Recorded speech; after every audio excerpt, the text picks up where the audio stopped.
Hey, what is up guys, Arnix here. Today I will be attempting to recreate this look in Adobe Lightroom. I figured I've never done a video like this where I go through and edit with you guys, show you guys my thought process when it comes to editing photos. So hopefully to more videos like this. Alright, so this is the final video.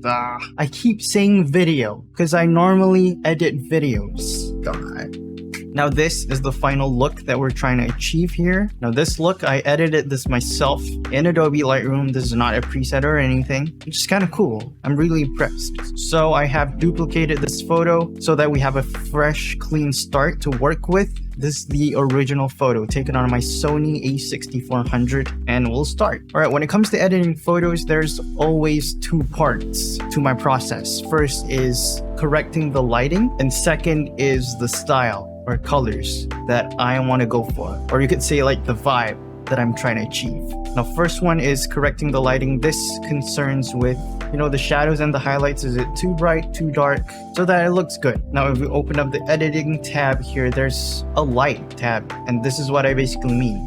My first step will always be fixing the lighting here. I took this with my Sony camera, so I have this profile thing appearing here. I usually like to do it in Adobe Neutral because it gives it a more low contrasty picture, which gives me more freedom to work with my lighting and colors. All right, first time I look at this photo, it's a little bit washed out, so I'm gonna add some contrast to this photo. And the way I'm going to do that, and in my opinion, the best way to achieve contrast, to add contrast, is to use this point curve right here. If you guys don't know, the leftmost is blacks, the rightmost is whites, and this one on the right is highlights. Middle one is midtones, the left one is shadows. So pretty simple. So to add contrast, we want to drop down the shadows, make the shadows darker, and maybe bump up our highlights. And our midtones can stay the same depending on the general exposure of the photo. So I'll drop the shadows here, I'll bring back the midtones to where they were, like midpoint of midpoints, and maybe I'll bump up the highlights. Now this is a good start. You guys may have heard of this like S-curve kind of thing, and it's always a good start when you're editing your photos. Now after making this, I look at this photo and I say, the highlights are a bit too much. As you can see here on the foreheads and on the nose here, it's like too white that you lose detail. So I'm just gonna drop these highlights for a bit. I think the shadows are really good, but I think there's a large area that's still too bright. Now, you could drop the highlights, but then your general curve here wouldn't be a smooth curve, and you don't want that. So instead, I'm gonna drop the midtones just a little bit because the photo generally looks brighter. So I'm gonna drop that down. Now here, I still think that the highlights are too much, so I'm gonna try bringing this down a little bit more. And if that's not enough, then you can go here to make further adjustments, maybe the highlights. All right, now we've fixed the lighting, and that's it. That's the whole lighting process. Now I want to go with my style, how I want this photo to look like, what should it feel like, what's the vibe, what's the kind of look that I'm trying to go to, and trying to go for this kind. So I'm trying to go with some sort of like a vintagey kind of photo, like washed out Polaroid kind of feel to it. And as for the colors, it's kind of, I make it up as I go. All right, so first thing, let's try to make this more washed out and more vintagey feel. So we're gonna go back to the point curves here, and we're gonna try to sort of squash back that contrast. If you're trying to achieve that sort of like faded, washed out Polaroid look, here's what you need to do. Just bring up your blacks and bring down your whites. It sort of like clips your blacks and whites, so the darker the black areas now look like more grayed or more grayed out. Same goes for the whites. Now we have this kind of look, which is already so much closer to our vintage look. Now I think that the shadows here are losing a lot more detail, so I'm just gonna bump up the shadows a little bit. Bring that detail in the mask. See that? Simple way. And it's so easy to do this. Now another thing that we can do to sell this vintage look is by adding grain. It does wonders. Now you scroll down to effects, there's a grain tab, and I'm gonna add like halfway, or maybe a little bit more, because we are really going for that vintage look. Maybe all the way. I don't know if you guys can see this, but I think it's clear here how much grain we're adding. And just look at that. Without grain, with grain. Without width. Without width. Already looks old. I also like to add vignette. I don't know, it just looks cool, okay? Maybe not too much. All right, so I'm looking back at our original photo here, and this one looks a lot brighter, so I'm gonna bump some things up. I am trying to bump the whole photo's brightness up, so I'm just gonna take the midtones here and a little bit of the shadows. There we go. And if you notice, dragging the shadows down will make it more contrastier and less of that washy vintagey look. And the more you bring it up, it's more washed out and more vintage.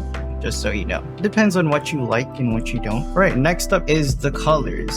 Now, colors is, in my opinion, kind of a hard thing to master as compared to the light. And it all depends on what you're trying to achieve. And more importantly, I think it also is influenced by the picture itself. How much color does the picture have?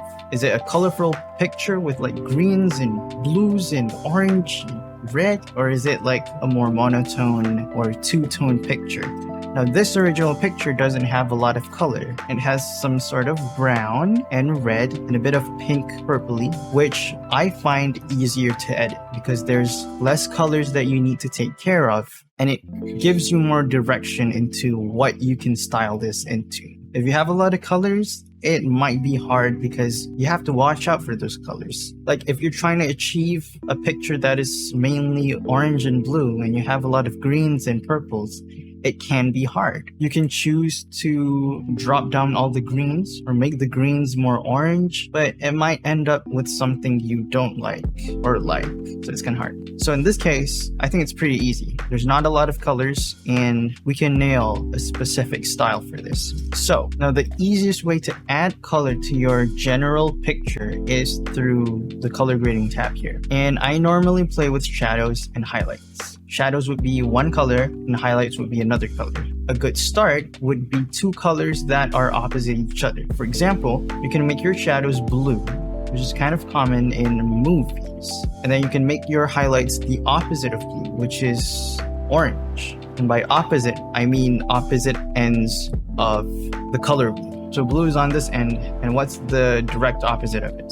Orange. And now you have a nice color contrast. But again, this is just a good rule of thumb, a good place to start with, but you don't have to make it opposite colors. In fact, what I was trying to go for with this photo is not opposite colors, because I've done that a million times. I've done blue and orange a million times. You could go with other opposite colors other than blue and orange. You can go maybe green shadows and pinkish highlights, which I think could be kind of cool. I tend to not go overboard with the saturation of these colors and just keep it kind of subtle. All right, this is one thing you can do. You can go other colors as well, other directions. But what I'm trying to go for is starting off with the typical blue and orange look, but then I want to make it more red because I'm seeing a lot of red in this picture.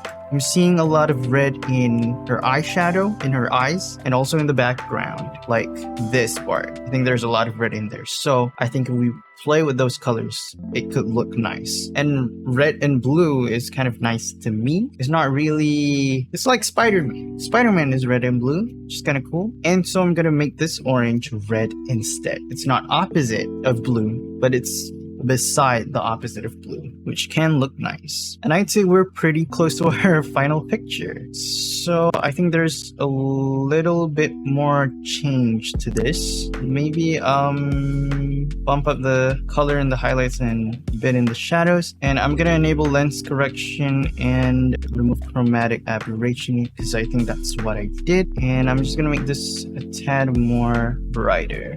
I feel like I should brighten the whole picture up in general, so I'm going to use the exposure tab in here. Now this photo looks a little bit warm, so I'm going to bump in my blues. I think the highlights is a little bit too bright, like it's not as detailed, so I'm going to bring this down. And there we go, we have much more detail in there. Another thing that I always like to do is play with individual colors in the color mixer tab here.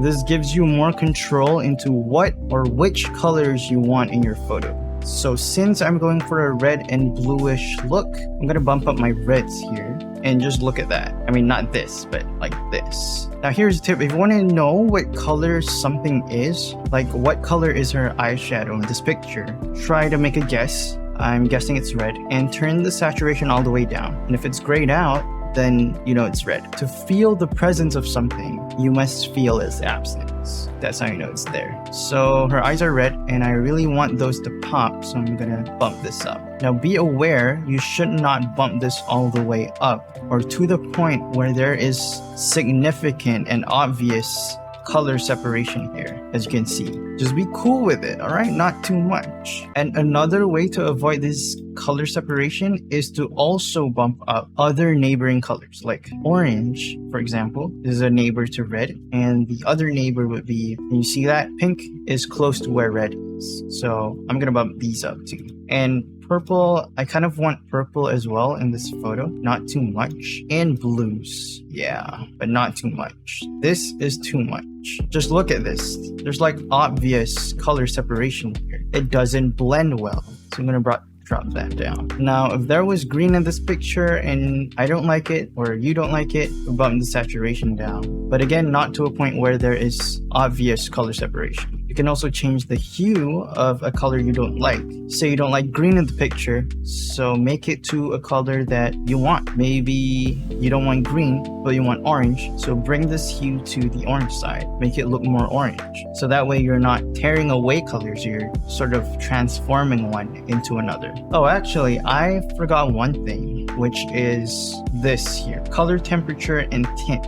This would be a part of the light fixing process, the first step, because this plays with your overall picture. So you fix the lighting on this picture, for example, but it still looks a bit more orange than natural. So in that way, you would add more blue in this picture, and you just do it until you find what's natural to you. Sometimes it looks a little bit more pink, so you add more green to it. And if you remember about color wheels, what I said about opposite colors, that's why this temperature bar here is blue on one end and orange on another, because they're opposites, and combining them would sort of give you white. So if your picture is too orange, you make it more white by adding more blue.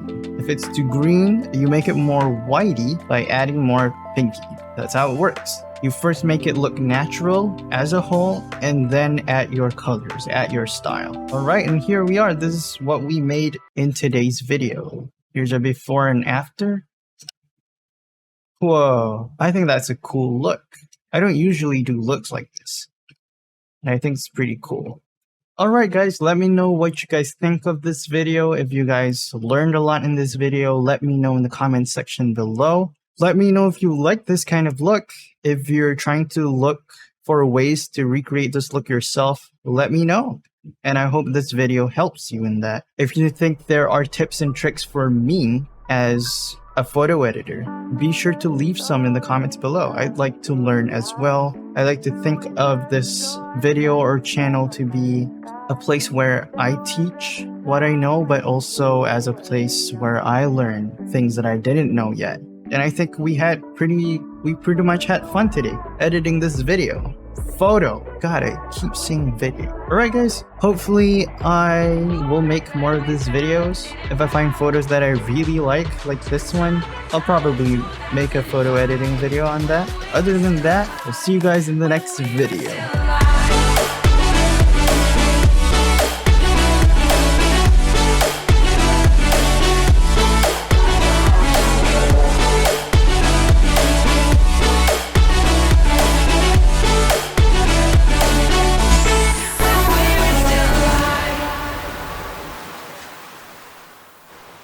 Now go. Go edit your own photos. All right, bye-bye now.